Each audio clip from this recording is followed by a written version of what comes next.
freshly dug in front of my very own eyes this morning. We ran out of new potatoes yesterday, so just dropped at Warburton's in Frodsham to get some new ones. The best tasting potatoes you can get. Because we're concreting in that bay, I said to my dad if he empties the wood chip to put it against this wall. I didn't say put it against the tin work.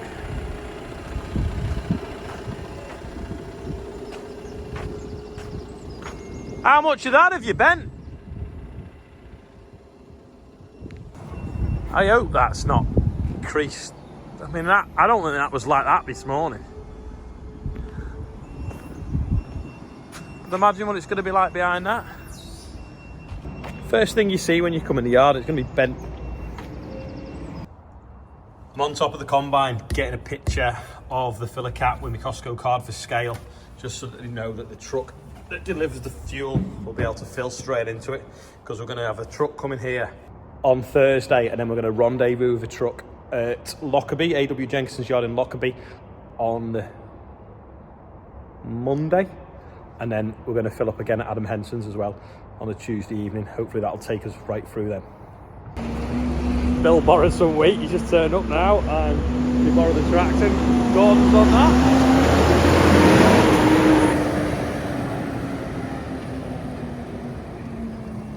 Oh, dust, give me coffee.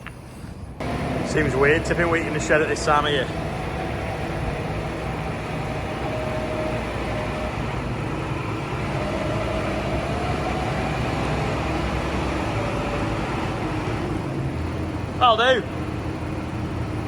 I'll do that, yeah.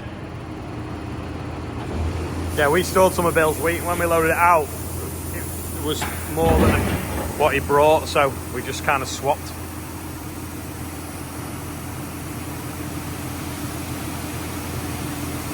Right, I'm getting out the dust.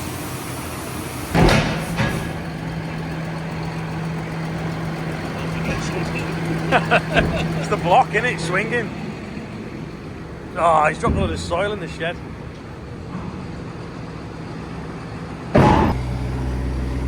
Just moving this straw out of here, then it can push that this way a bit, and then push that this way to get them moulds in. Right, I'm going to take this off here because you can buy them off Cramp, and I'm going to see if it fit on the combine somewhere, and then if it will, I'll then buy one. I'm just going to take it off the baler now. Yeah, we'll see if we can find somewhere on the combine for this to mount, but off Cramp, they're less than 50 quid. Day 2 of the PDI continues, which means pre-delivery inspection, but obviously it was delivered here because then they can do it in the shed and it saves on the haulage. Sam's just getting the right screw for the number plate light. They'll do, won't they? There you go. Can't beat a good rack, Sam. No, good rack. Go a long way, won't they? Rob's making a noise here. I think if we mount this up there, and then when the step falls round, you still get at it. So we just need to make something to come off here.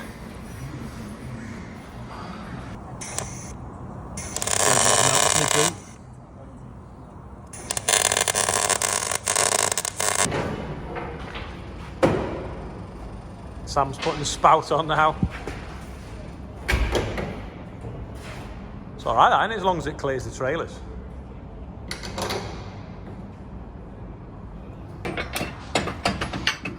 Putting the drawbar on the header trailer, getting that ready now. Weighs an absolute ton. James is just going to fold the auger out now.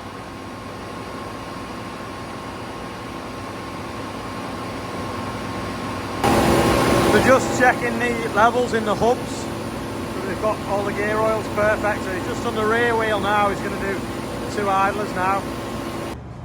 Just finishing putting the spout on now, cable tying the wires. Sam's getting some blocks and jacks to set the tracks up to make sure they're definitely square on the idlers. Oh, we had to charge the battery as well because we'd left something turned on, flatten the batteries. Thought if we jacked it up and got them high enough, we could run it static in the shed at a higher speed to make sure the tracks are bang on square, but it was sitting at the back a bit higher, bit lower and it was touching the floor, so you'd have to jack it up about 3 foot. So just gonna have to do it the normal way, which is up and down the yard.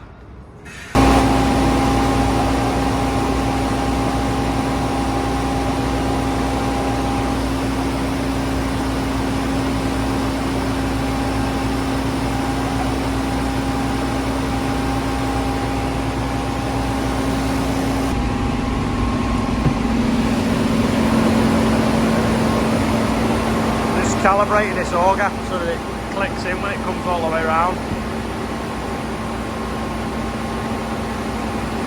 on that electric ram.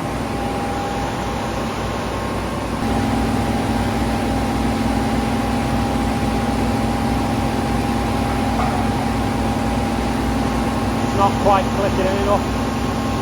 Needs some of the dust in there. Just folding it out now while I watch.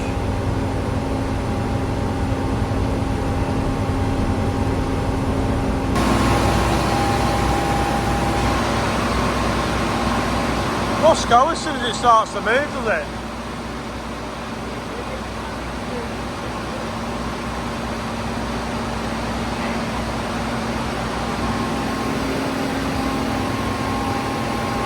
It's jamming because this auger wasn't quite sat in far enough, so it wouldn't fold all the way out, but now just did that auger and it's working now.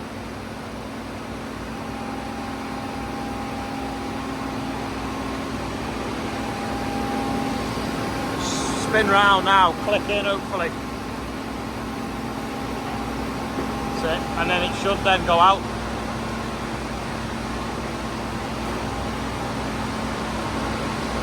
And that angles up.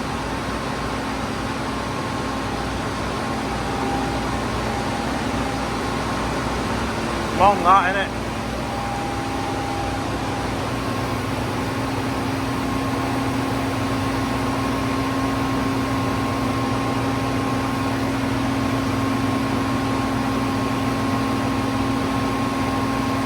Goes right forwards, doesn't it?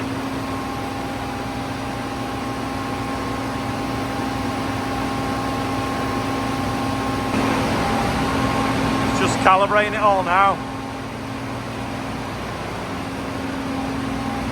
Now if I press that and that, I can angle the spout up and down. You might see it better on there actually. That's up. That's down. Well, I've been messing with the combine. Richard and Andrew have been shuttering this last wall section, this base. So that's 1, 2, 3, 4 pours done there. Then they're going to concrete a girder in here today, so it's set for tomorrow to come across. And they'll probably, I don't know whether they'll do that section first or this section first, and then all that's done then. And like I say, we got rid of them bits of straw and stuff. The lads are just setting up the tracks on the combine now. Really random. Farmers Weekly doing an article on the combine run. Got talking to a guy from Farmers Weekly. He actually went to school with my friend David.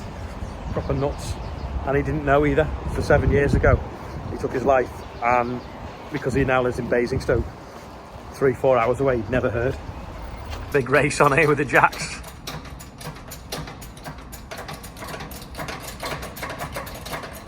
Jacking up because it's got a flat track.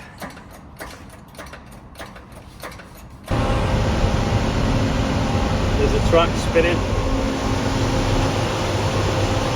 Now they didn't want me to film this in case it didn't work, because they don't normally do it like this, but obviously we wanted to make sure the tracks were bang on. And by jacking it up in the shed, we can simulate going quite quick down the yard for quite a long distance in a straight line to really track them up.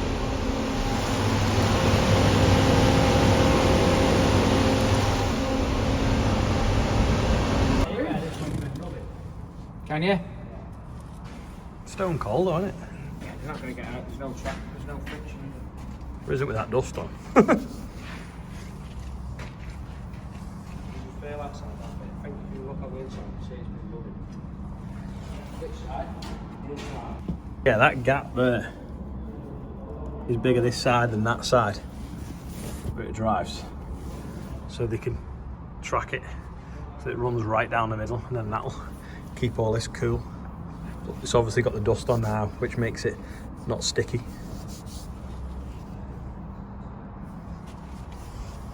But yeah, this is a bit, you'd normally drive it up and down the yard, but because we want to get it right and simulate a greater distance, like, you know, you can't go and do a field and then check it. The first thing this is going to do is an extreme drive, hence why it's jacked up axle stands, blocks to stop the tracks tipping to get it perfect.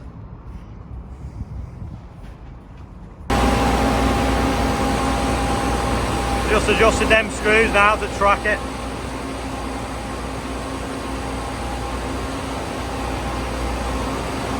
It's not sat on that wood, it's sat on the jacks and the axle stands.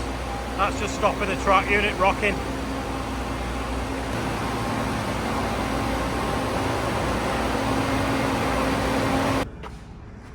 Just ran it up then, and them lugs that we thought would get warm, they're actually running the coolest because they're obviously moving quite a lot of air. You can see the rest of the machine's actually hotter. Got this heat camera plugs in the bottom of my phone. Gonna run it up now and see where it's generating the heat.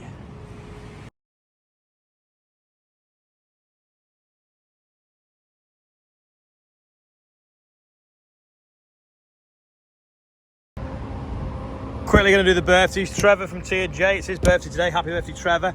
Harry Warby's on there. Glenn's not his birthday, but Glenn rounded up yesterday to get us over the 35,000, now 35,067. Ellen Johnson, happy birthday. And Ollie Bean is 6. Happy birthday. Everyone on the birthday bumper. Amazing, 35,000. Next milestone will be 40k.